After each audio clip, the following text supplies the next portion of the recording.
All right, welcome everyone to our city council meeting for Monday, June 26th. If we can have a roll call, please, to establish quorum. Melissa Green. Here. Steve Holofield. Here. Harry Meyer. Here. Autumn Slane. Here. David Avancino. Here. Terry McClung. I'm here. Stand for the pledge of allegiance. I pledge allegiance to the flag of the United States of America and to the republic for which it stands, one nation, under God, indivisible, with liberty and justice for all.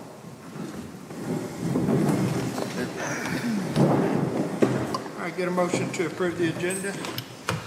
Motion to approve the agenda. Second. Anybody have anything add or delete? Hearing none, I take a motion to, or all those in favor of the agenda as submitted, signify by saying aye. Aye. Any opposed? All right, so moved. Motion to approve the minutes for June 12th. Motion to approve the minutes, June 12th, 2023. Second. All right, any additions, corrections? Hearing none, all in favor, signify by saying aye. Aye. Any opposed? So moved. On our planning commission, we've got a couple of renewals. Ann Salee for position 1's term is up. And Peter Graham in position 3. Both of these are renewal positions. Ms. Green? I'd like to go ahead and put Ann Soleil back in position 1. Second. Any discussion? All right, motion by Ms. Green, second by Mr. McClung. All in favor, signify by saying aye. Aye. Any opposed? All right. Ms. Green? I'd like to go ahead and nominate Peter Graham for position 3. 3. I'll second. Ms.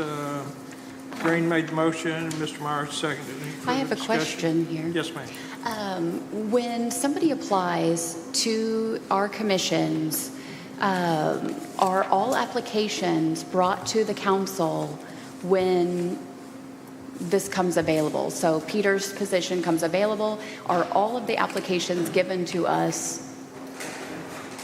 You mean from everybody that's applied? Yeah. No, Okay.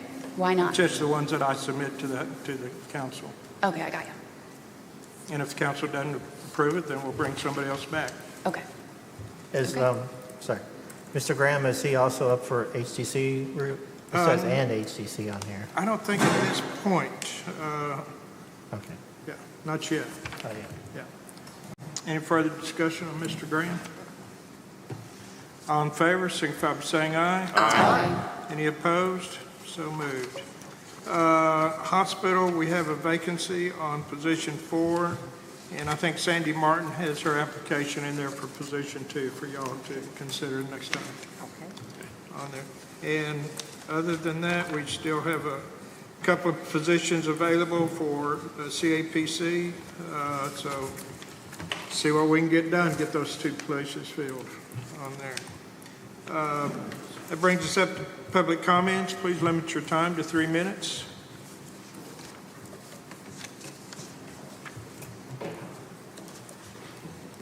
Ferguson Stewart, 7 Harvey Road. I wasn't planning on saying this, but one of the things that just recently we had 2 house fires in 2 days, some major house fires. So I just wanted to let everyone, please check your smoke alarms. Please, if they're not working, go buy one. There's some over at Acorns or at any hardware store. So please replace your smoke detector. We don't need any more fires. Secondly, we've had about 5 businesses already closed this year. I don't know if you were aware of that downtown. And part of the thing, I've been interviewing the business owners, and they're saying they're about 26% down compared to last year. So again, I think we do need to look at the water rates, but I think we need to fix the leaks first. But I just don't know if the timing right now is a good time to reach into people's pockets right now. So I'm asking you to table it until maybe August, and we know where we're at a little closer. Okay, thank you.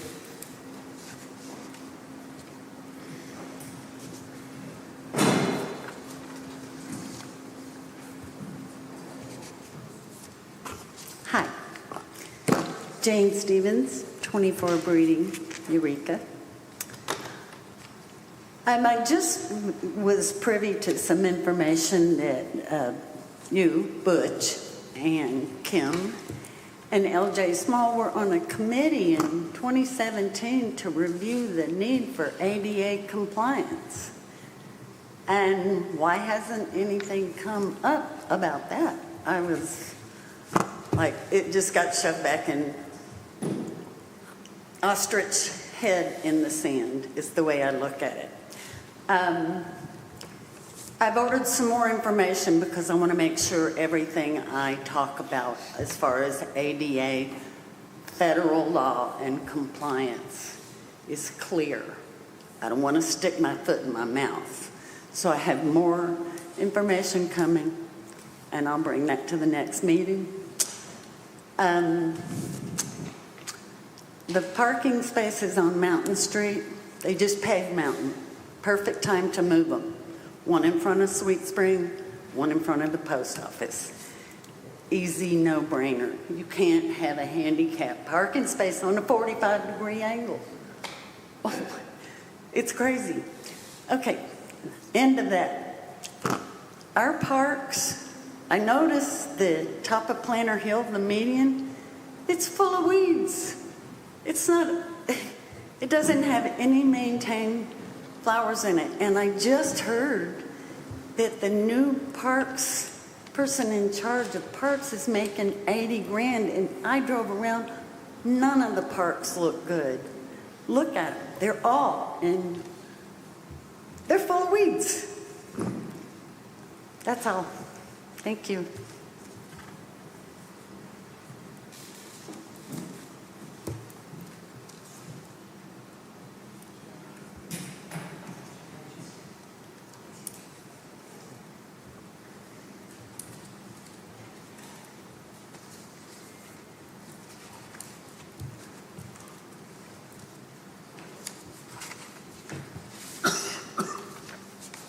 Karen Lindblad.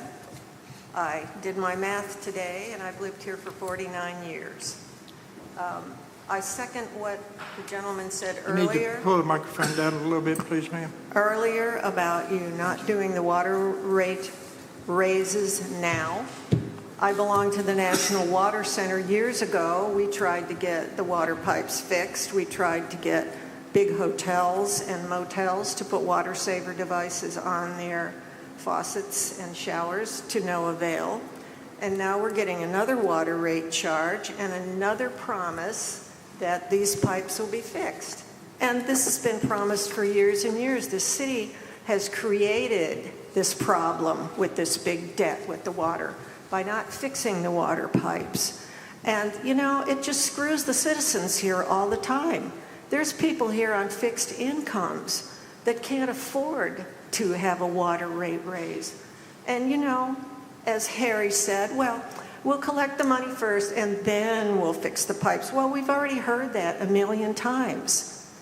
And it's just absolutely ridiculous. The amount of money this city spends on infrastructure is practically zero, and it has been for years. So I have a suggestion. Instead of spending $250,000 on a roundabout that's going to endanger our school children, being in that thing with big trucks, semis, et cetera, in those buses with no seat belts, that you rescind that $250,000 and that you put it into the water pipes. And then we won't be paying for 60% of the water that we're not even getting. And this problem has been going on for a really, really long time. It's time. It's time that we get this stuff fixed. And that's not even talking about the sewer lines and the houses here who for years and years and years have never been hooked up to a sewer line. I mean, what? You know, this city better pull itself into the, you know, the 2023s, because this water thing isn't going to get better, and I don't feel like paying $300,000 or whatever the debt is, and then maybe I'll get my water pipes fixed. It's ridiculous.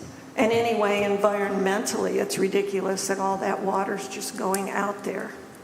Thank you.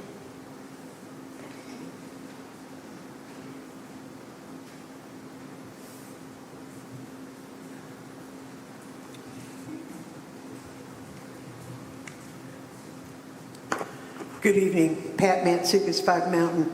I want to reiterate what my other townspeople have said about water and water rates and our lack of responsibility towards fixing what we know has been an ongoing problem since I've been here. That's 40-some years. We don't have an engineer. We do not have a master plan. I have not seen anything being published that says this is our plan of action to attack these pipes and how it's going to be done. Right now, we bill over 900 people. There are 900 bills plus that go out a month for water. That's $10 for infrastructure fee on every one of those bills. Where is that money? 855 in 2000, whatever this is, from the last lies of 2017 during our last rate increase, it was 280 million gallons a year that we use, with 140 million gallons being lost. What does this say about us as a town? What does it say about all of us? It's very sad. On a personal note, I want to share with you my encounter this week with Public Works, who traditionally I've always loved. And then this week when I called Public Works and said, you know, during the winter on Mountain Street, you guys had a big truck with a plow on the front that took all the ice off the street. And when they got down to the bottom of Mountain Street, that plow ripped up the apron. About a week after that happened, the city came back in and cut the rebar and got the rest of the concrete out of the way. So if anybody here has driven up Mountain from Maine in the last 6 months, you know that there is a kerchunk now. There's a curb about this high. It's kerchunky. When I called Public Works and asked them about it, they called me back and said quietly and carefully to me, oh, that's a state problem. I said, no, it's our problem. Mountain Street melds on top of Main Street. No, it's a state problem. I said, are you going to notify the state? No, that's not our job. I said, so where do I take this? And that was the end of the conversation. This is what's going on in our town. And I also learned yesterday that now, is it true that if I own a house in town and my house is on a street, that I own that street to the center? Is that the new rule? Because if it is, I'm going to start parking on my part of the road that I am now obligated to maintain. We are changing our dynamics here, and I keep thinking, when did the rules change? How did this happen? I could have called Public Works a year or two ago and said, this apron is broken, will you please fix it? And they would have said, it'll be on the list. Now, they don't even acknowledge that it's their issue. And I'm like, where do I go with this?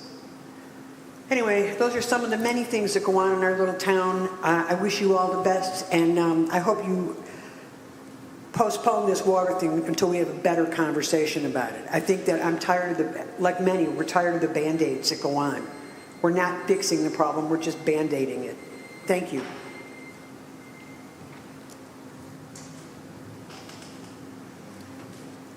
Any other public comments? All right, hearing none, then we'll go on to our business for tonight. We have no unfinished business, and we'll begin with new business of the ordinance to raise the water rates. Get a motion to discuss. Motion to discuss. Second. All right, motion by Mr. Meyer and second by Ms. Green. Who wants to lead off? Ms. Myers? Okay, I might as well. I've been pointed out here. You know, we're in a little town that has steep hills and lots of pressure in the water lines, and the water lines break. We fix water leaks every day. Perhaps we can build up enough money here, and we've got some money in our I&I to spend on repairs. In fact, we have spent some of that money on a water line on Anderson Street there. So we need to meet the problem because the water department's going to run out of money. And I don't know where the money can come from, since the water department has to be self-sustaining. The water sewer department must be self-sustaining. That's state law. So anybody else think we can get by with not doing this? I have a question. Charlie Phil? So in my house, I pay for the water I use. So am I paying for the lost water too? I'm confused. Who pays for the lost water? you know, The city. so am I paying for the lost water, or is the city just paying for the lost water? Well, I suppose it's included in the bill because we got to pay for the water. So, Yeah. so my water rate's higher because of the loss of water. But we've always lost water. Yeah. I mean, any city will lose up to 25 to 30% of the water. That's kind of a standard. I'm just And trying to we- understand if I pay for only the water I use, but that formula is based on how much water we lose too, right? Michael, you have a,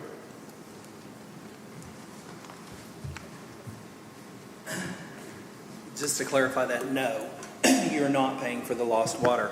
You have a meter at your house. Right. When the water goes through that meter, then you're charged for the water that's coming into your house. Okay. The water that's lost is paid for by the city.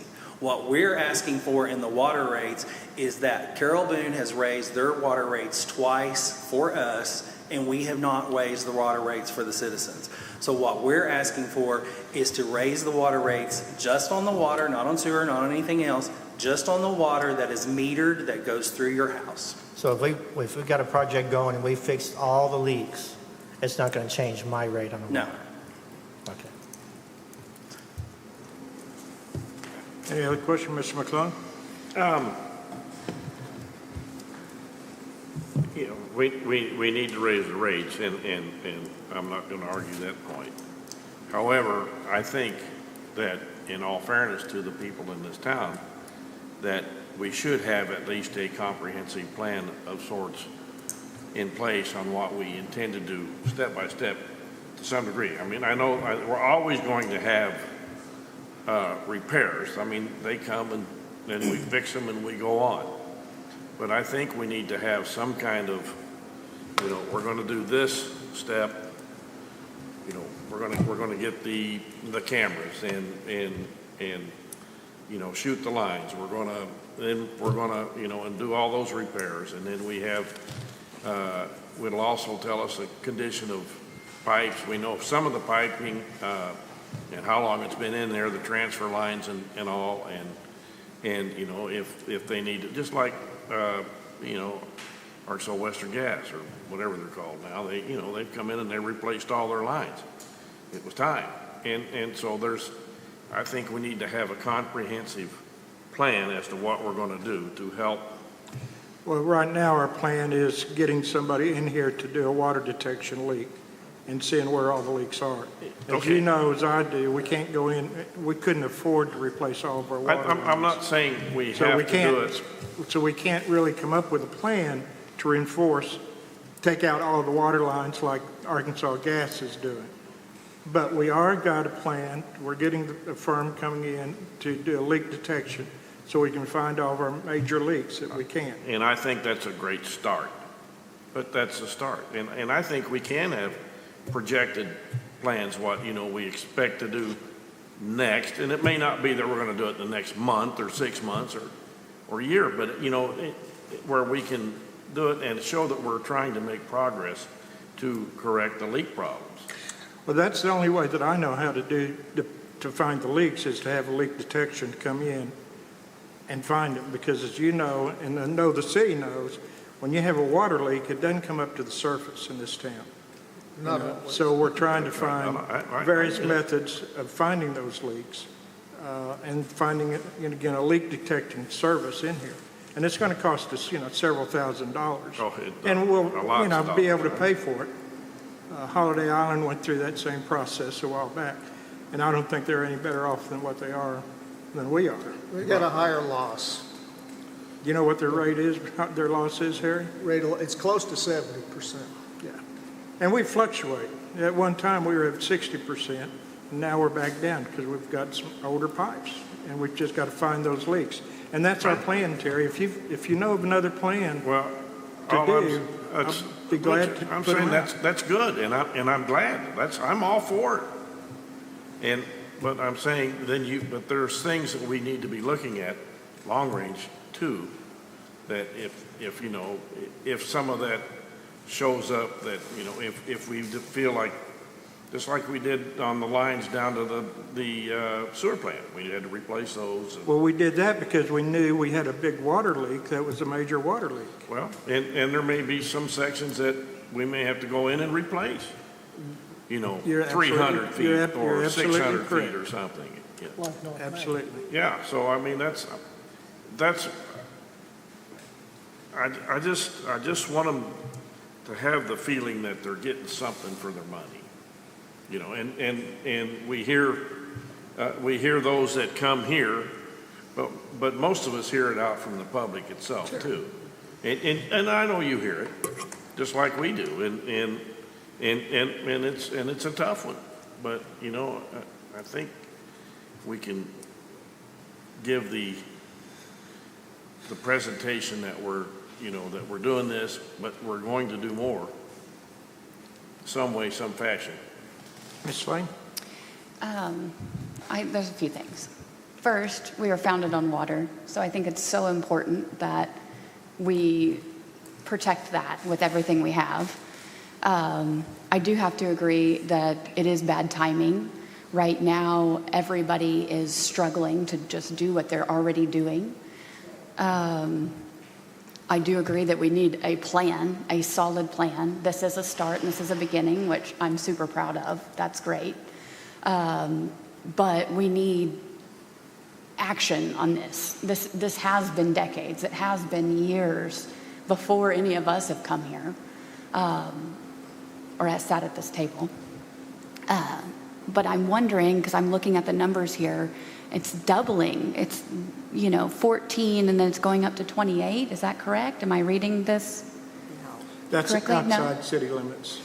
Okay. Up the top, it says inside and outside. The left-hand side is inside, the right-hand side is outside. Okay. I'm seeing how that is, yeah. It's 25% roughly. I gotcha. Yeah, the current Okay. rate for the minimum of 2,000 gallons, and I don't know if you got this last week or not, because it's what I handed out. Okay. But right now, the minimum is $11.50, and it's going to go up to $14.38. Okay, And I that got is you. only on the water. So if you look at a whole bill, we looked at bills and stuff, and if you look at the whole bill, you've got, the infrastructure improvement, you've got your trash, your sanitation, your fuel charges, all those other things on there, that none of that's going to be charged. None of that's going to It'll be increase. raised, The only thing that we're looking to increase is just the cost of the water coming into the house or the business or whatever, based upon what we've had to pay to Carol Boone for purchasing that water. We're not adding anything to the cost Right. the increase that we're getting just being straight across. charged. And this is the second, we didn't even do the first increase that we got from Carol Boone, Right. so. But And when the- we're talking about, it was mentioned even tonight, the dollar amount for infrastructure that are we putting that into a special account? Is it just, Yes. When making sure? we go over the budget and stuff, if you look in the revenue and expenditures, there's I&I. We move that over to the I&I. And then when you look on your comparative balances, on the bank balances, you'll see the I&I account. The money's moved into that I&I account. But this won't affect I&I. It's not going to change. This is just on the water, what it's costing us. And like the mayor said, we absorbed a rate increase in January of 2021 that we did not pass, or 2022, I'm sorry, that we did not pass along. Then we had a rate increase in 2023 that we did not pass along. So that's what this is trying to do, is we absorb those costs because we knew everybody was coming off of COVID. We knew that wasn't the time to raise the rates. We were trying to do everything we could for the citizens. And so they waited on raising the rates. And so these are two price increases that we have already absorbed. We've been taking a hit on, and now we're trying to just level it out to where, these increases are just what we have been increased on what we're paying for the water. And one of the things, before I go to Ms. McClung, is it's response to one of the people. If the citizens go in and replace all their valves and do the low flush toilets and take care, with the shower heads and faucets and stuff, they can do a lot to reduce their water usage, which will in turn reduce their water cost. That's not something the city does, but it's up to the citizens to do that on there. Just somebody, Yeah. Mr. Holyfield?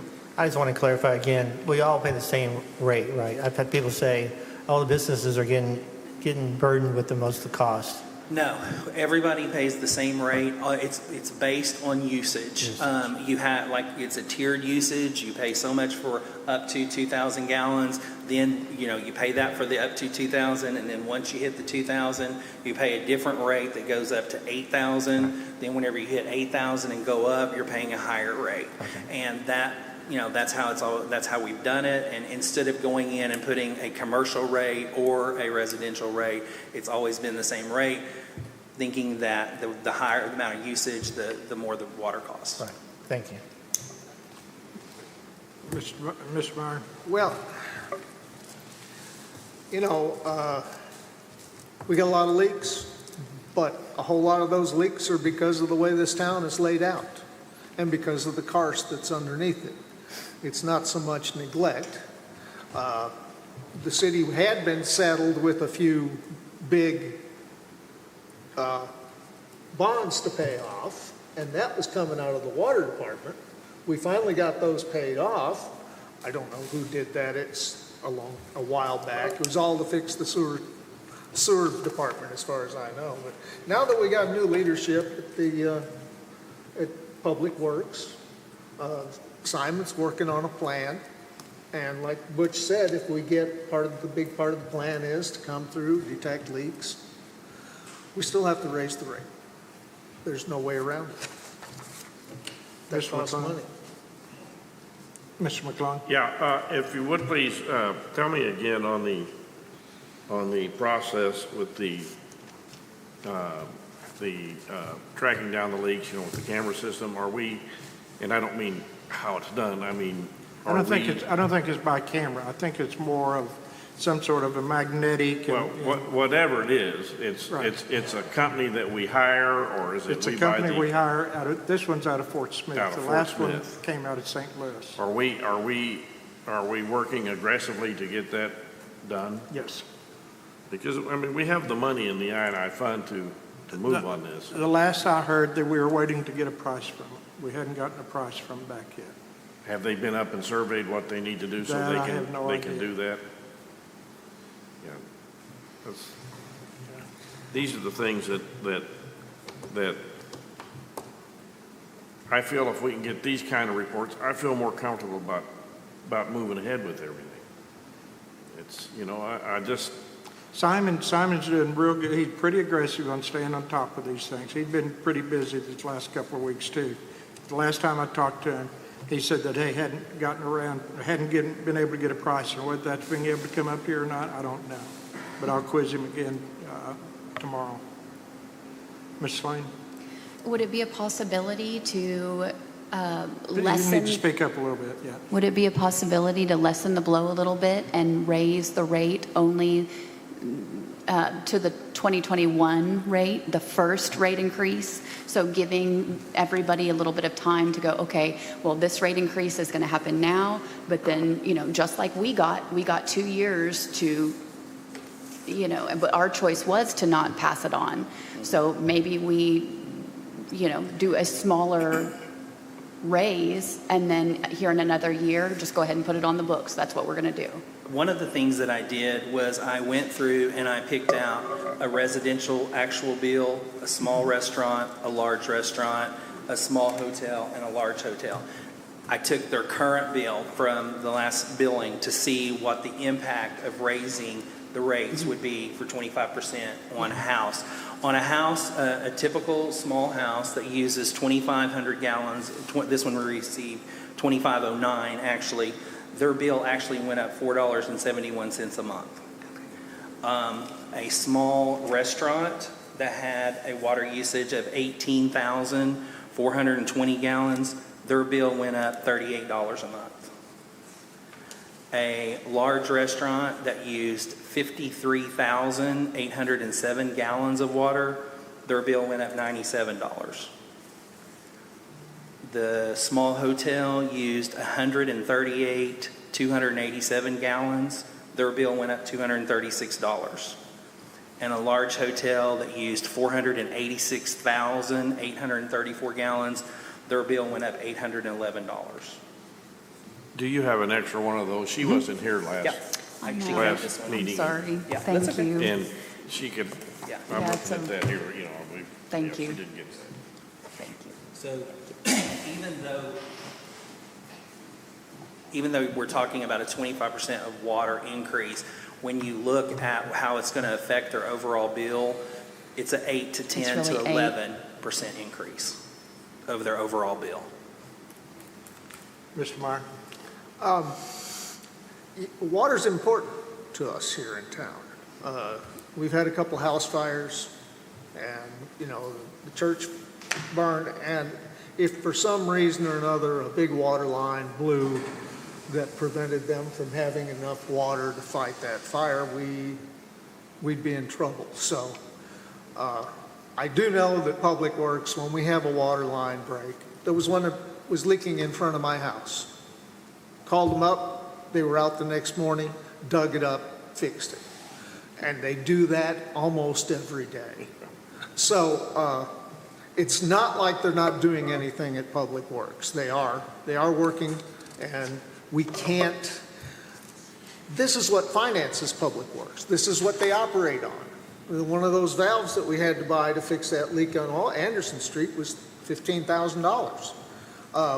The cost to the city has gone up too. I know the cost of living for all of us here, and, you know, I'm on Social Security. I'm on a fixed income too. I understand how it is. But, you know, there's nothing we can do about stopping inflation. Well, and not only has the cost of the water gone up, but everything that we have to use to repair those leaks, every fitting that we have to get, every pipe that we have to get, all of the that meters, stuff has gone up too. the whole smear. So, Yes. Yes. Inflation has got Mr. it all. McClung? I would like to see, as we progress with this, just a more comprehensive workup from Public Works on how things are going. You know, and we meet twice a month, and then I know things don't move as fast as we'd like. But I think it's important that we hear it here, and that the public can hear it as well, the progress that we are making, and that we are really taking positive steps. And with that, you know, I think the ordinance deserves its first reading, and then so I'm going to make a motion that we give this ordinance a number and read it for its first reading. Second. All right, Mr. McClung made the motion, and Mr. Meyer seconded. We got further discussion? I would still like to do a smaller increase and then give the opportunity for people to get used to that. And then a year from now, do the other. So, Well, you have the opportunity to vote no yes, sir. on this ordinance. Thank you. All right. Any further comments? I must say, Simon wanted 35%. So this is a compromise. Also, I brought up before, I think we've talked about in the past, people who own vacation homes here can turn their water off, and they don't pay a bill at all when their water's turned off. And I would like to look at that. They do pay a minimum. They do pay the minimum. I mean, unless they have the meter shut off. Yeah, and they have And the then they option have to to do pay that. for the meter to be shut off. Okay. Yeah. I would like to look at that to make sure, I mean, we still have pipes running to their house, we still have services going even though they're not here. I'd like to look at that as maybe a cost-saving measure as well. Is what Steve's talking about, is that an administrative thing that has to be done, or is that have to be by ordinance as well? I think that's a separate ordinance. I'm not sure exactly what you're wanting to do on that. I mean, I understand what he's saying, is that he's wanting to, that, you know, if people shut their meter off for whatever reason, if they're leaving town, you know, and it's a temporary deal where they still have to pay a minimum. Not if they turn the meter off. Okay, see, well, that's the way it is now. Correct. But I think it was discussed, I think, with Michael and Simon as well, that, you know, that people that, when they do leave, if I had a summer home here and I left and went back to wherever it was I was from, And you don't need to tell me where that is. I know what most people are thinking anyway, where I'm from. It's, anyway, it's, I'm from my mama. that meter, when it's shut off, in order to, because they're not moving, they're not selling the property, they're not vacating it as such, they're just temporarily going away. And that's the whole purpose of doing that, so you can do it and shut it and not pay the water bill while you're gone. Right. Otherwise, you can just shut it off. I could turn off my valve inside the house and leave, and I'd still not use Then any you would water. be paid a minimum, you'd be You charged. still a have, minimum, well, right. or a minimum. It may not be the same minimum, but it would be a minimum. If the council wanted to change that, then it would have to be done by ordinance. By but It would ordinance. still be, they have, and I'm not sure, they still have to pay, the minimum, which I'm assuming would be the first $2,000, which would be the $14 2,000 gallon. a gallon. Simon was looking, adding that up to see if it would benefit the city. I asked him about that. Okay. Is that what you're talking about, Mr. Yeah. Holyfield? Okay. I can quiz Simon again and see what he's on that. Okay, thank you. All right, we got a motion and a second to assign this ordinance a number and to read it for passage for the first time. All in favor, if there's no further discussion, all in favor, signify by saying aye. Aye. Any opposed? No. 5-1.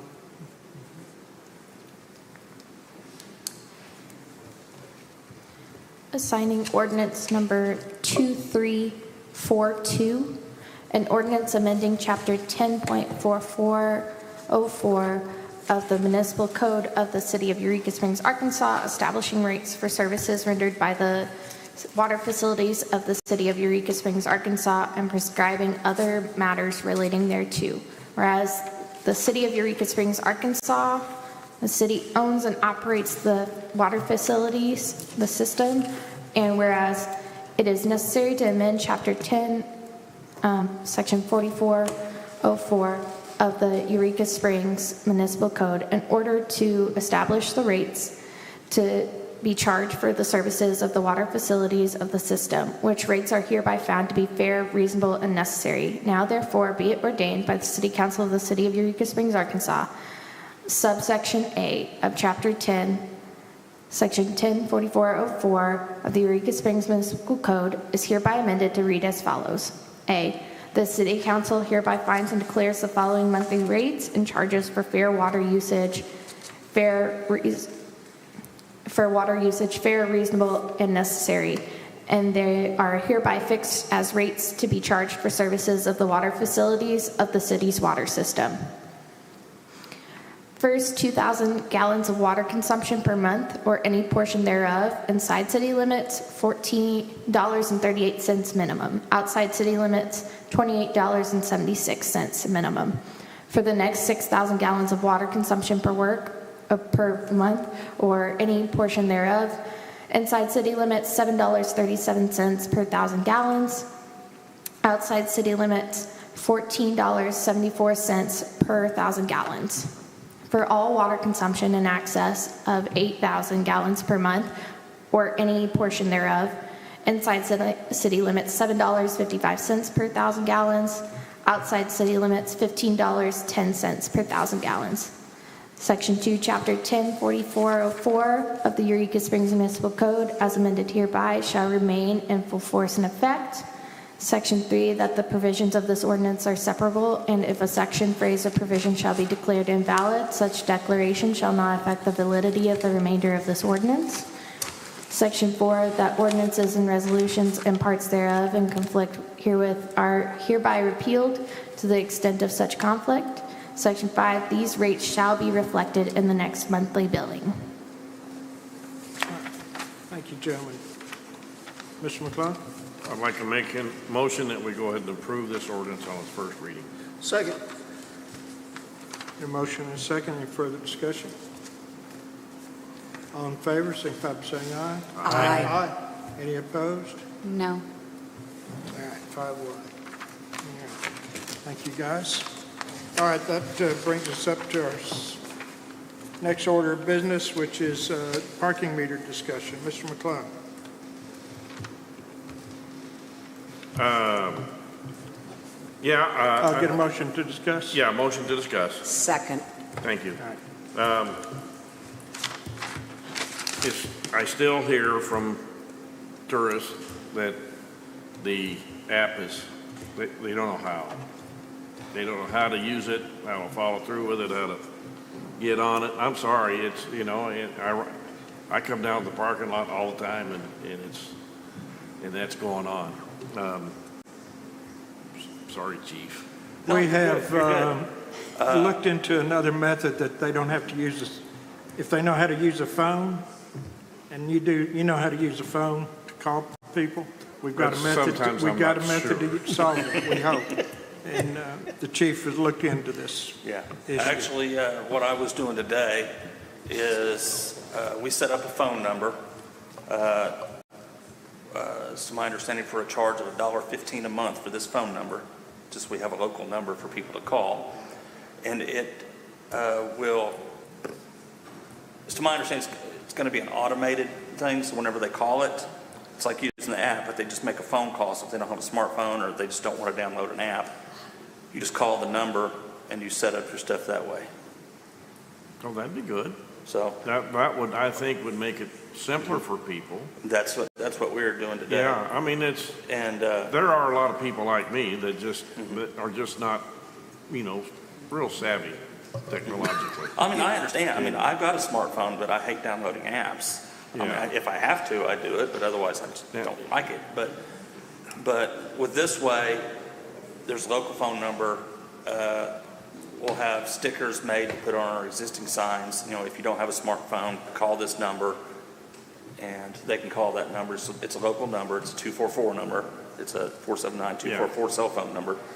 And I just wanted it to be somewhat personalized instead of some Phoenix, Arizona numbers. How do the boxes, like the ones down in Fayetteville, back behind JJ's and that lot in there? Are you talking about the little box that you put your credit card in type thing? I guess they're probably expensive, but yeah, we but actually they're pretty easy to. They are. What it is you have it's a machine. You type whatever parking spot, you're in. You put your credit card in it, and we did look at those. We had prices on those. If I remember correctly, they were somewhere in the neighborhood between $20,000 and $25,000 a piece. And they still take cash too. No, it's credit card only. Now you can do cash. Yeah, the ones that they have down there. Yeah, you can do cash or credit card, but it's just more expensive to have the extra thing for the cash, and you got to make sure there's money in. Yeah. And then we also tried to think about, because we have we had our coin changers, where people who didn't have quarters, they were doing. And we had to repair that thing constantly. And so if you got a repair on one of these $30,000 machines, and then how many machines do we need It's like the for ones the we used to city? have before were made in Germany. We had to get parts out of Germany. Yeah. These machines are made in Canada, so we had to order parts and have them shipped over to Canada, which would be easier than Germany. Well, I think the phone thing, I'd have to look at it and see, but it sounds like something even I could do. Right, it seems to be, and I don't know a whole lot about the phone thing. The only thing that I do know is one of the other private lots, they use a different company than we use, but they've got a thing, which if you don't have a smartphone, you can just call this phone number and just set it up that way. Let me know when you get it. I'd sure love to see it. Well, it's in the process. I already got the phone number. I'm just waiting on the rest of it to get set up. So hopefully by this end of this week, I'll have more information on all that. That'd be swell. Ms. Lane? So is the phone number in addition to the app? So the app won't change? We're just adding a phone number? Yeah, what it is, you can do it either way. Okay. Okay. Okay, yeah. If you're local and you're here all the time, you just have the app, you just do your thing when you go on. If you're a visitor, you don't have a smartphone, you just have a flip phone, whatever, you can just call that phone number. It's an automated thing. Set up your stuff. That's to my understanding. Okay. I don't have all the details on it. Right. I've only got 1 day's worth of details right now. Okay. So. Perfect. But I know it's better than what we had. And just to add to the complaint is that around town I have gotten people saying that the app just spinning wheel of death and they never get to even put anything in. So I think a second way to And some of do this those would be are nice. actual, which, because I had someone ask me today, which I got a response back from the company on. I don't know what time of day they're doing this, but it will not accept payment after 6 o'clock. Oh. Because we don't charge. Because we don't charge after 6 o'clock. So if someone gets on the app and they try to do it, it won't allow them to charge it after 6 o'clock. 'cause we Is don't it charge 8 a.m. as well? It's my understanding. 8 or 8 a.m.? That's what I was thinking. yeah. In other words, you Okay. can't do it at 5 o'clock in the morning. Right. Okay. Thank you. Ms. Green? I know this is going to be a stupid question. Why are we not using coins along with the app? What's the reason? A couple of different things. Now, we are using coins along Spring Street. Right, Yeah, but Spring why Street. not? Not doing Still it are. in the Okay. meters. Still are. Yeah. One of the other things that we're not using coins are just for the maintenance, and the machines were always going down, constantly trying to fix them. The maintenance on it, the parts, everything else. I know that last coin machine that we had behind the courthouse, the last year that we had it, I think we spent over $3,000 just replacing parts in it, and it still didn't fix it. Well, I get a lot of. So it's like we're just And then throwing you- money out the window, Yeah. and it's And you're not. talking about the parking meters themselves. Yeah, I get a lot of complaints because a lot of people don't want to use their credit card for parking.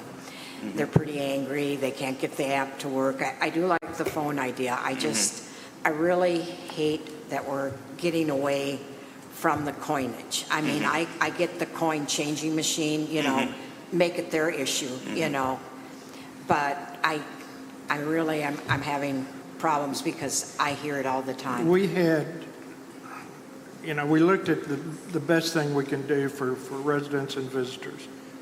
Instead of doing the boxes like we'd seen around here, $5 for 3 hours. Right. Then you got to have maintenance people going around doing that. We didn't think that was good. And besides, this is $1 an hour parking instead of $3 or $5 for a minimum of 3 hours. You can still, our meters are broken and they can't be replaced. And so we took the meters out of the parking lots and put them along Spring Street. And now we've got surplus of meters. To replace one of those meters, a new meter was how much money? Well, the old meter heads that we was using, which are obsolete now, just that little plastic piece inside the meter, they're about $300 a piece. Well, nothing fits our existing cage or whatever you want to put it, the main housing. So what you're saying So is we that- would have to replace all the housings and the meter heads and everything in them throughout the city. So you could be talking close to almost $1,000 for every individual meter.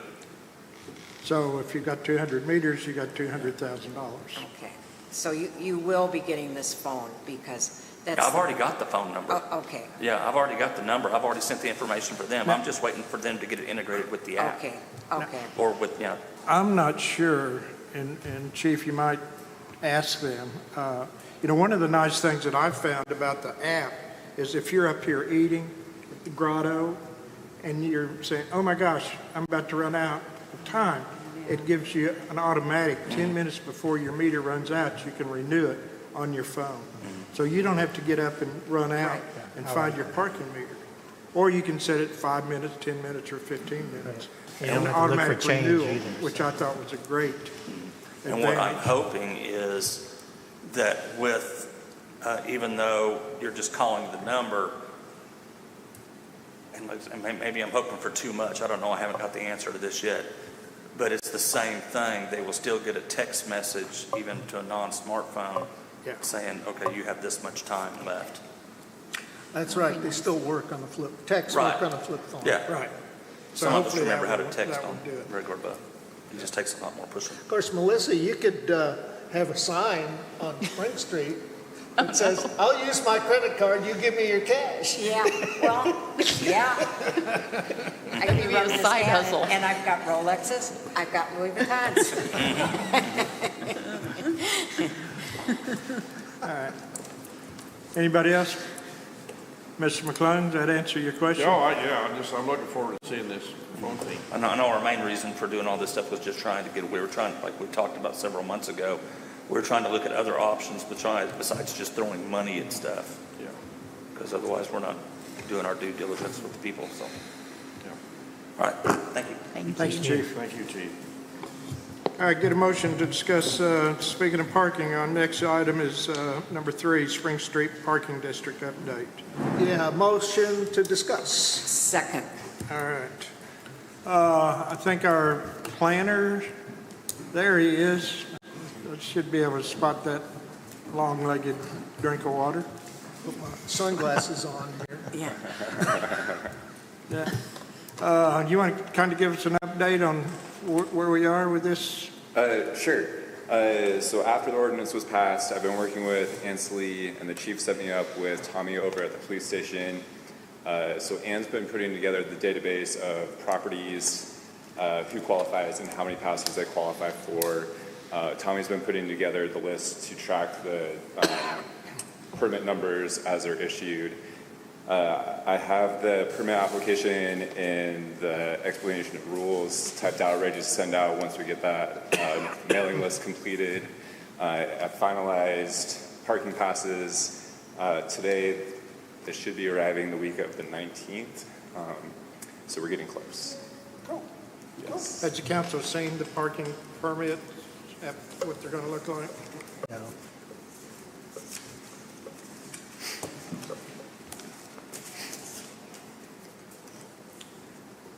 What you're saying, Mr. Mayor, that we really haven't had this in effect yet? No, we're still been getting everything all put together. Oh, I thought everything was going real smooth with it. I hadn't heard any complaints. Well, wait till I got it on the agenda, so I got a complaint. So the resident permits are going to be a window application. The guest permits are going to be a hang tag from the rearview mirror. So this is going to be a peel sticker? Yes, Yeah, okay. yeah, on the rear windshield. And then the hang tags for the rearview mirrors. And then I also ordered paper temporary tags, which residents have the option of purchasing for a 72-hour pass if they need additional guest passes. Ms. Green? Kyle, what's going on with a lot of the multifamilies, the B&Bs, duplexes that have required parking? What's going on with that? Because that's a big part of the problem. Yes, so part of putting this database together, we're finding that there's multifamily units that don't have a CUP that we weren't aware of, so we're not trying to figure out how to handle those parking situations. There's been some questions come up for other multifamilies on how many each unit's going to qualify for, and then those are the main issues that we're finding. Well, the ones that are in our code book that have, like, we'll just use the Bridgeford House, and they're, I believe they're supposed to provide 3 parking spots and 2 for themselves. So they are listed as illegal non-conforming in the code book. I have talked to the planning chair, Susan. We're trying to make arrangements to figure out how to handle the excess parking that they don't have as part of their LNC status. Right, and the multifamilies down there that do have parking behind, and they're grandfathered with X number of parking spots. Will you be addressing that too? Yeah, that's those are the things that have kind of been the biggest holdups on trying to figure out how to handle those properties. Okay. Yeah, I mean, I know, and it's tough, but that was part of our codes because of parking years ago. That's what they were grandfathered in for. Yeah.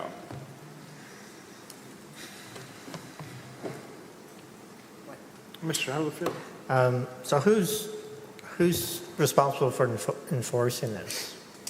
So the applications will be turned into the police station. The police station will be issuing those, and then they will be enforcing that parking as well. Okay. So if, take example of Bridgeford House, all their guests are parked on the street, no one's parking in the back. Will the police department then be issuing some kind of citation or something? Yeah, the goal is that anybody that does not have the guest or the residential passes will be cited. Okay.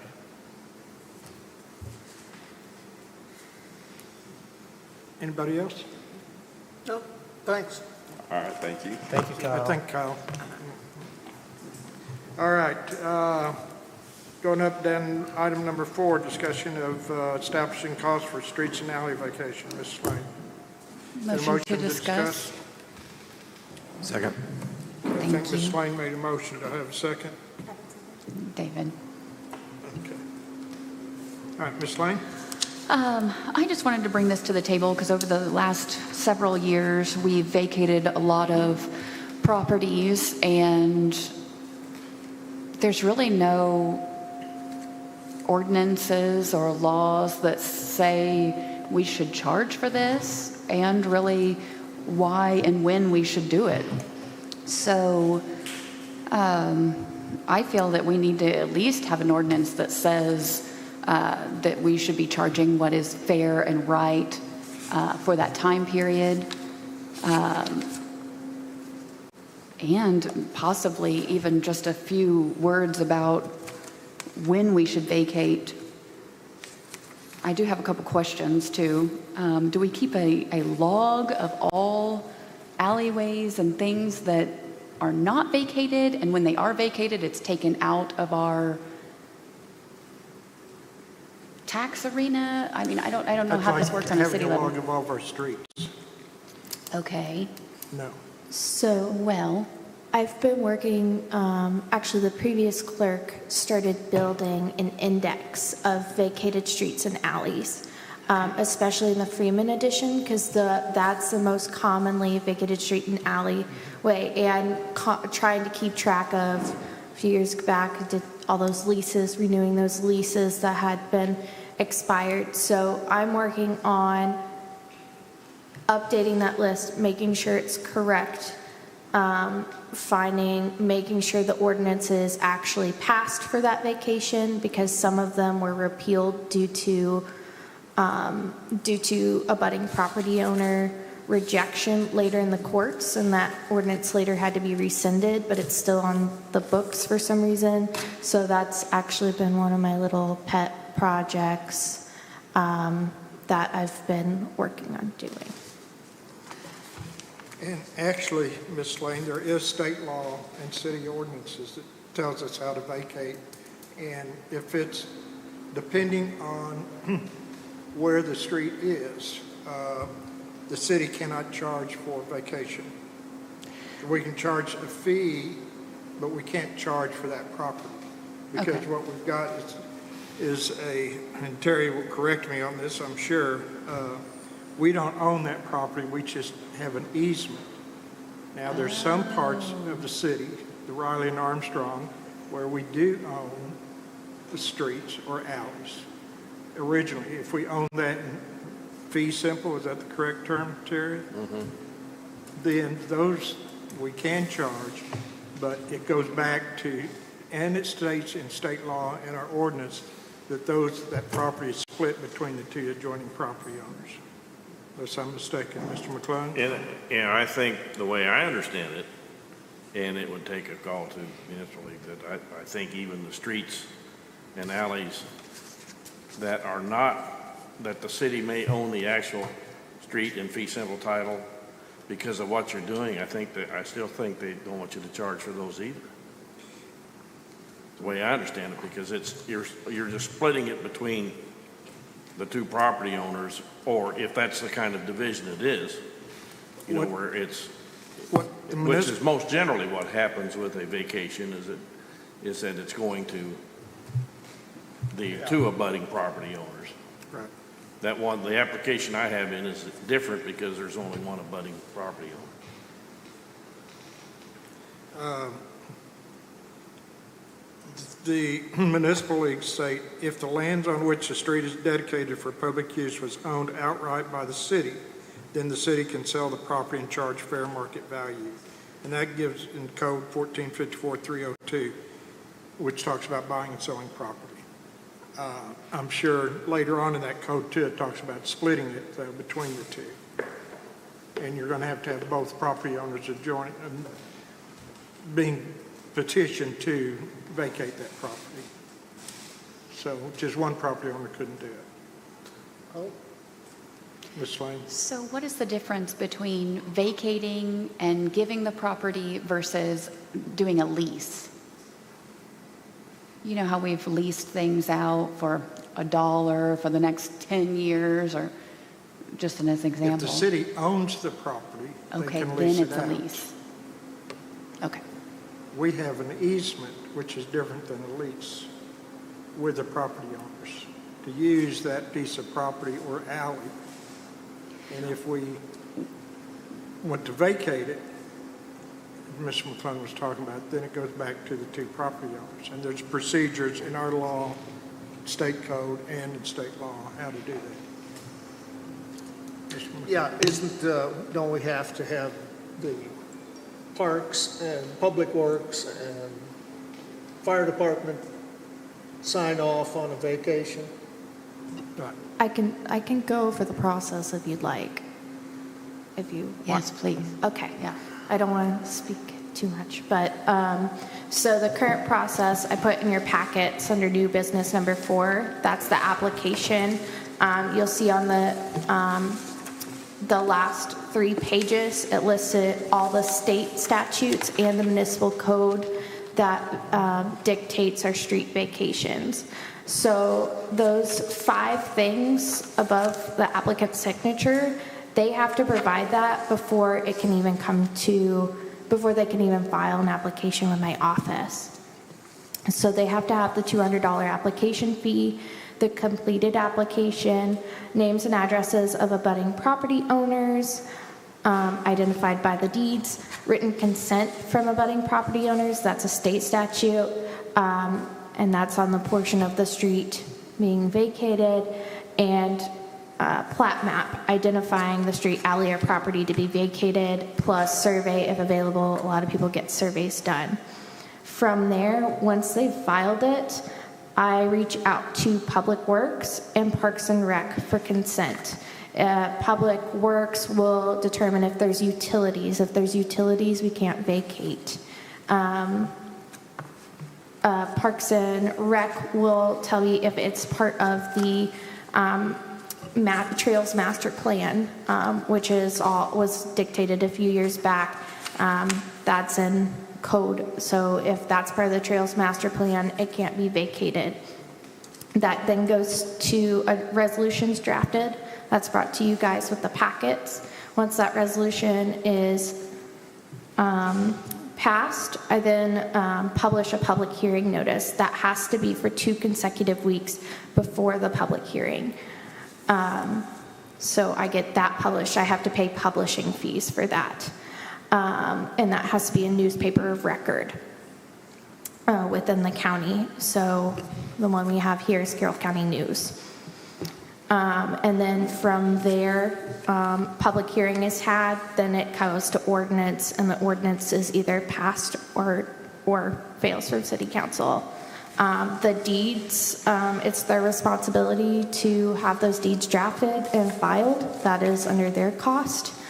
And if they don't get the vacation, they get their $200 back. So we've done all that work, and they still get all of their money back, and I've had to pay publishing fees.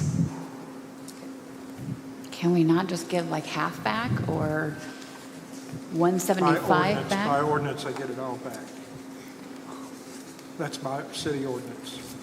Could we Yeah, we force? should change. This process You're is going to have to bring a little bit closer to you. this process is convoluted. Again, as she pointed out, they pay a $200 fee, but we pay publication. She has all this time and energy into it. We have to check the various departments and the people involved. And if it fails, we're out the publication fees, we're out the time and energy. It's my opinion that we should just stop vacating. Just stop giving away city property. We don't have to give it away. There's really no reason to give it away. There's a petition to vacate an alley or street right up the street from me. It'd make a perfect pocket park. Pocket parks are really nice, and we could have them all over this city, and it would be a real enhancement for the city. So my suggestion is not only should we change the correct procedure, on what's doing, so that if somebody applies, at least we get to keep $100 out of it, and they should also pay for the publication costs, and there's nothing to stop them from, oh, we lost this year, we're going to come back next year and do it again. So there's a lot of issues here that we could think about, and again, we've vacated a lot of things where a house is on our property or a building's built on an alley or this type of thing. It happens all the time. And those are the cases we should vacate. But the rest of these, let's just keep the property. And then the issue's over. We don't have to waste our time. We don't have to waste our money. That's just my opinion. At one point, Mr. McClung probably remembers this, we used to have something called green space, green zone, and every unopened street or alley was designated as green space and basically given to the parks for their jurisdiction.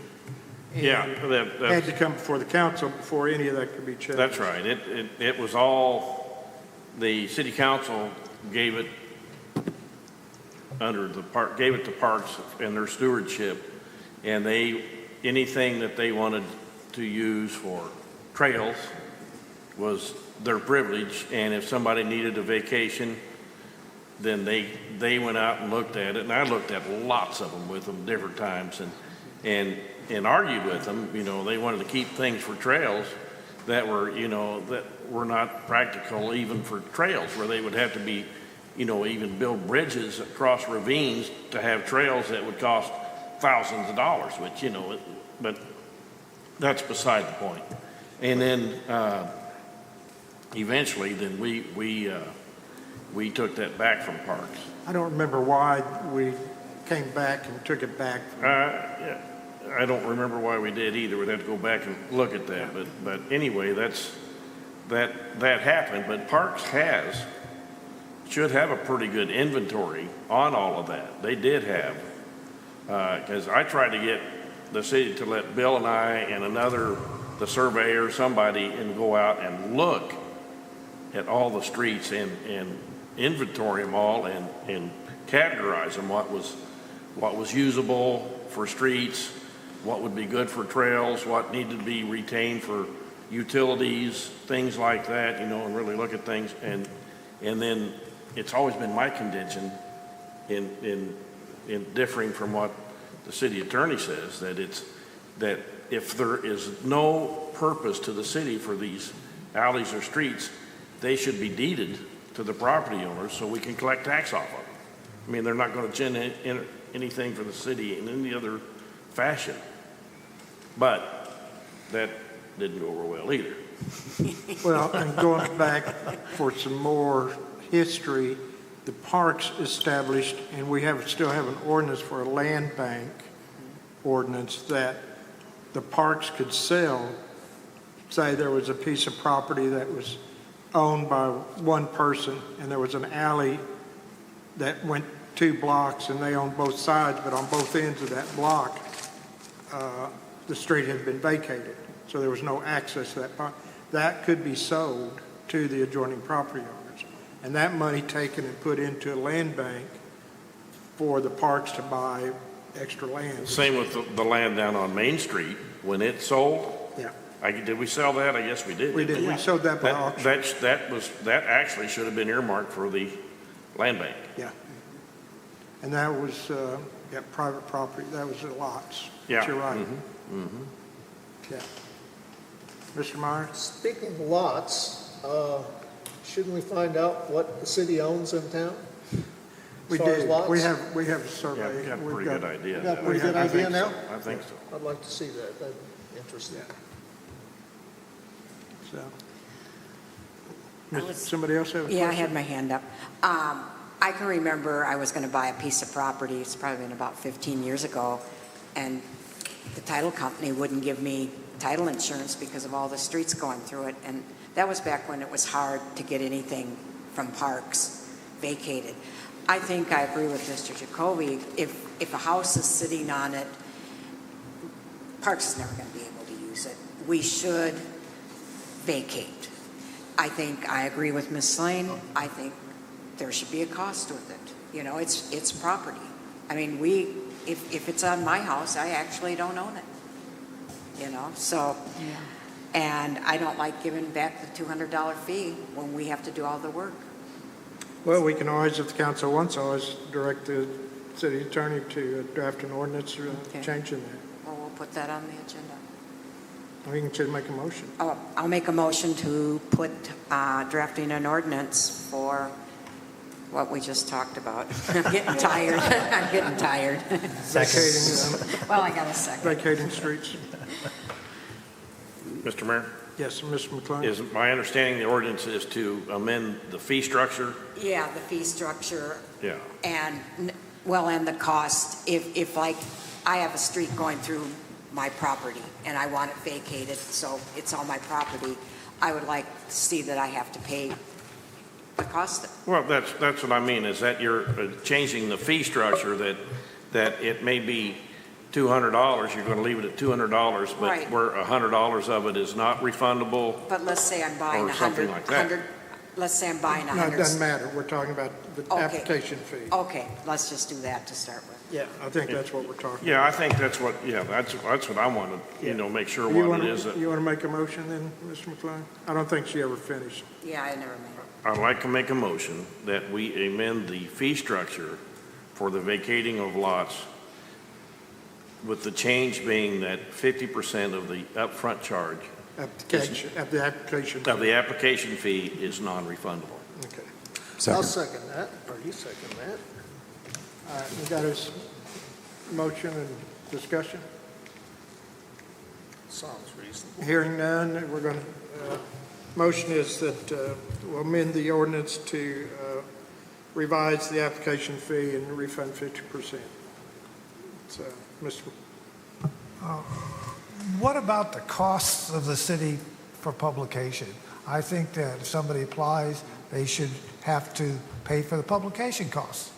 I agree. I think the $200 fee, they don't get it back. I mean, we put a lot of money into it, a lot of time. Well, we can have the ordinance drafted, and then we can argue about the dollar amount. Yeah, we can change it. Yeah. How much is the publication fees usually? Beg your pardon? How much are the publication fees? Are they hundreds of dollars or No. Do you know? I'd have to. just a You don't ballpark? get billed, do you? I do get the network's not working great right now. Okay, so that's all right. Oh, sorry. The network's not working great right now, so I can't access my email, but I can have that ready for the next meeting. Okay, thank you. By your recollection, Ms. Clerk, would they be less than $25? I cannot think about it. I have the bills in my office, and I can't think about it. Yeah. All right. Thank you. Got a motion and a second. Any further discussion? All in favor, signify by saying aye. Aye. Any opposed?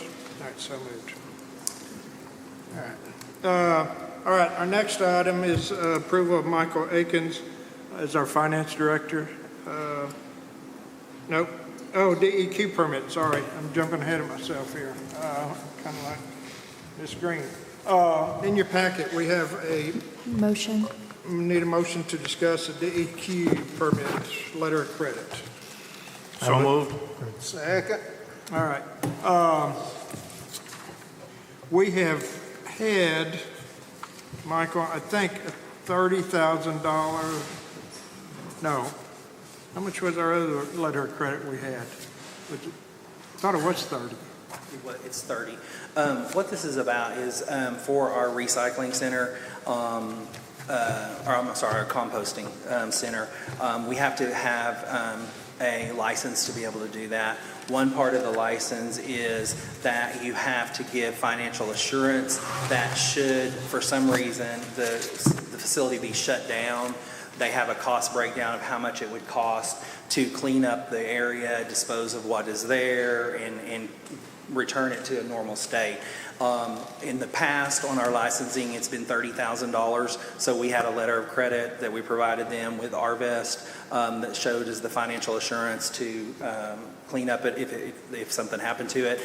They've gone back and for our licensing for this year, they've gone back and reevaluated the cost, and they're saying it would cost $36,000 now to clean it up. So they're wanting us to raise our letter of credit from $30,000 to $36,000. Make a motion that we approve the letter. Yeah. Second. Mr. McClung made the motion, and Mr. Myers seconded. Any further discussion? I was getting confused because I saw the 30,000, and then I see the 36 down below, so. All right, any further discussion? Hearing none, all in favor, signify by saying aye. Aye. Any opposed? All right. Then our next item is the approval of Michael Akins as Finance Director. Motion to discuss. Second.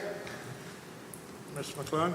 I make a motion that we approve Michael Akins as our Finance Director. Second. Any further discussion? We all second. Yeah, we all second. He's doing a heck of a job. He's just so good. And just, he's just the Yeah, best you're person. going to give him the big head. Easy does. Well, he needs that big head. All right. I can't give him enough credit, really. If no further discussion, all in favor, signify by saying aye. Aye. Any opposed? All right, our next one is the approval of Jacob Coburn as Building Inspector and Code Enforcement. Motion to discuss. Motion to discuss. Second. We've had the reason, of course, I wanted to make sure that Jacob was proceeding on getting all of his licenses. He has over 100 licenses to his credit and his resume on code enforcement and building inspections. He just got back from attending a workshop down in Little Rock on codes and vacant housing, and so he's really done an excellent job. I've had, as always, we've been some issues, but he's going out and he's forcing codes according to the code. So, anyway, discussion. Mr. Meyer? I think it's great. I see changes around town that wish we'd have seen earlier, but that's just the way that goes. But now that we're moving the right direction, we absolutely need to keep Jacob on the job. I move that we accept Jacob. I'll second that. Jacob's hiring is. Further discussion? Hearing none, all in favor, signify by saying aye. Aye. Any opposed? All right, so moved. Thank you both, Michael and Jacob. I think you're both wonderful. Of course, Michael's even better, but that's... He signed the check. We got lots of love. Well, if I don't, I'll hear about it for the next year. No. All right, agenda setting for anyone. I'm sure we'll come up with some items. I've got some things I'll have for be up there. Council comments. Mr. Avanzino. I have none. All right. Mr. Holyfield. It's still Pride Month in June, and actually today is the 54th anniversary of the Stonewall riots that started the gay rights movement in New York. And 54 years, we're still fighting. So, 54 years. Wow. Yesterday, I ushered at St. James Church that caught on fire and burnt early this morning. It's a sad loss to our community.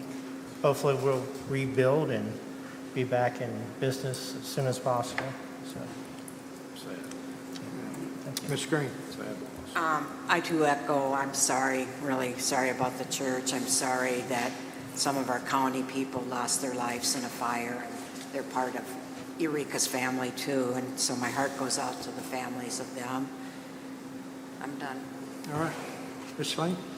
We just had Mustang weekend last weekend, so we had a good turnout. It was nice. But that's all. Thank you. Mr. Meyer? Well, this is kind of tough, but I got to read it because it really puts kind of a black mark on our little city. It pertains to the monument that was erected in the cemetery. I know there's some people that believe the lost cause issue, which it's all about states' rights, but okay, right here from the Confederate Constitution. The new Confederate Constitution has put to rest forever all the agitating questions relating to this particular institution. African slavery as it exists amongst us, the proper status of the Negro in our form of civilization, though not incorporated in the U.S. Constitution, rested upon the assumption that the equality of races was right. This was an error. Our government is founded upon exactly the opposite idea. Its foundations are laid, its cornerstone rests upon the great truth that the Negro is not equal to the white man, that slavery subordination to the superior race is his natural and normal condition. This, our new government, is the first in the history of the world based upon this great physical, philosophical, and moral truth. No bill of attainder, ex post facto law, or law denying, impairing the right of property of Negro slaves shall be passed. That's Article 1, Section 9. In all new territory, the institution of Negro slavery as it exists in the Confederate States shall be recognized and protected by Congress and by the territorial government. They wanted to expand the Mason-Dixon line all the way to the West Coast. There. That's a shameful monument that's in our cemetery. It doesn't regard the death of anybody. It regards the ownership of human beings.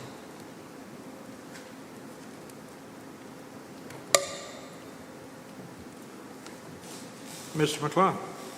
I hope everyone has a good holiday coming up. It's going to be a long weekend. That's great. Should be good for business. I hope it's good for all. Yeah, thank you. You know, it's the last several days we've had some tragedy strike Eureka Springs. We seldom have we had the fires like we've had, and thank goodness the Episcopal Church it's a tragedy, and we believe that it can be rebuilt. That the exterior looks in good condition. That it's mostly interior damage that happened, and it's we're fortunate nobody was hurt in that one. And unfortunately, my heart and prayers go out to the Galen family because they were not so lucky. They had their house caught on fire. I want to say night before last, early morning, and two members were inside, and one of the young sons ran inside and never came back out, and we lost 3 members of our community. Nothing can ever replace those lives, and certainly structures is not worth anybody's life and through there, but nothing, our prayers and thoughts and sympathy goes out to all the Galen family that own Heart Center. And again, please keep them in your thoughts on there. And you know, on another note, I would like to make, and I'm not sure how many know June Johnson Westfall. She, if you don't know her, she's been around. She's now over in Rogers, but June was born and raised in Eureka Springs. And my first memory of June, she was the secretary to the principal in the local school up here. So I got to know her quite well because the principal really liked me. Right. And so I got to see Mrs. Johnson quite a bit. But what I'd like to do is I have a proclamation here recognizing June for her work in Eureka Springs. And it says, whereas June Westfall was born in a log cabin and has lived a life of service and dedication to the city of Eureka Springs, Arkansas. And whereas June Westfall served on the board of Eureka Springs Chamber of Commerce, volunteered with the Eureka Springs Hospital Guild, and was elected to a term on the city council. And whereas June Westfall was an active member of the board of directors for the Ozark Folk Festival and played a key role in the creation of the Eureka Springs Historical Museum. Whereas she has served as its director and currently holds the title of Executive Director for Life. And whereas June Westfall has been recognized for her outstanding contributions to the community with the Eureka Springs Chamber of Commerce First Lifetime Spirit Award. And whereas June Westfall has been a faithful member of the First United Methodist Church Choir for decades and has authored several historical books about Eureka Springs that have become Bibles for the community. Now, therefore, be it proclaimed that the City of Eureka Springs honors and celebrates June Westfall for her tireless dedication, selfless service, and immense contributions to the community. Her legacy of leadership and service will be remembered for generations to come. Now, therefore, I, Robert D. Butch Berry, Mayor of the City of Eureka Springs, in recognition of the outstanding contributions of June Johnson Westfall, do hereby proclaim the month of June in the City of Eureka Springs as a time of celebration and deep appreciation for this legacy of service and wisdom and guidance. In witness thereof, I set my hand and seal for this great City of Eureka Springs. So, I'm glad we'll be able to do this and recognize while she's still around. But as far as mayor's comments go, we've got this weekend, we've got a lot of activities coming up. I believe on, the Great Race, Eureka Springs is going to be coming up this 28th. I believe that's Wednesday. At the Great Race in Eureka Springs, and we'll have we have 120 vintage Great Race vehicles will travel through Eureka Springs on the race from St. Augustine, Florida to Colorado Springs, Colorado. Vehicles will roll down Spring Street late Monday morning on their way to the end of the Ozarks for lunch. They'll come down Plainer Hill and come back up Hillside and go on down Spring Street and then back up Plainer Hill and back to the end of the Ozarks. After lunch, the vehicles will depart Eureka by way of Grand Avenue to North Main Street. The public's invited to cheer the drivers along the rally route, as well as see the vintage vehicles and meet the drivers at the end of the Ozarks. It's a timed race, so they'll be coming through probably about a minute to 2 minutes apart, coming in from Highway 23 North, 23 South rather, and exiting at 23 North. So it's quite an honor to be able to be selected for Eureka Springs. The people that came to see Eureka and see about our lunch had said they've never seen another community like Eureka, in which they'd been here, so they could have spent a lot longer time. But this is a great opportunity for us. It'll be televised on one of the reality shows. Also, on July the 1st, we'll have music in the park, 6 p.m. We'll have the Honky Tonk Flame Band. That sounds good. And then we'll have the drumming in the park after that, after the Honky Tonk Flame Band, starting around 6 to 8. And then we'll have the Jamboree on the 2nd from 5:30 to 9:30 out at Lake Leatherwood. We have live music, food, beer trucks, fireworks, dunk tank, and water slide. And I understand that our building inspector may be on the dunk tank, so if you got it's a fundraiser, and we're expecting him to raise. I think he's already left. You better wear a life jacket. And Michael won't be on the dunk tank. But we've got a big celebration. It's Eureka Springs' 144th birthday. The transit's going to run every 30 minutes from downtown Transit, Plainer Hill, parking at Van Buren Visitor Center to Lake Leatherwood. I believe the fireworks start around 9:30. So, and then music in the park on July the 3rd, Bricks Field and Sky Pollard. And then on the 4th, from 11 to 1, we'll have the Happy Birthday Eureka celebration. It's actually Eureka Springs' birthday. It's 4th of July. And then from 1 to 3, we'll have cake, goodies, watermelons, and fun for all. Mr. Mayor, what time is the music on the 3rd, Monday the 3rd? 6 p.m. 6 p.m. Sorry, I didn't say that. All right. Take a motion to adjourn. So moved. All right. All in favor? Aye. Any Anybody who doesn't want to, can stick around.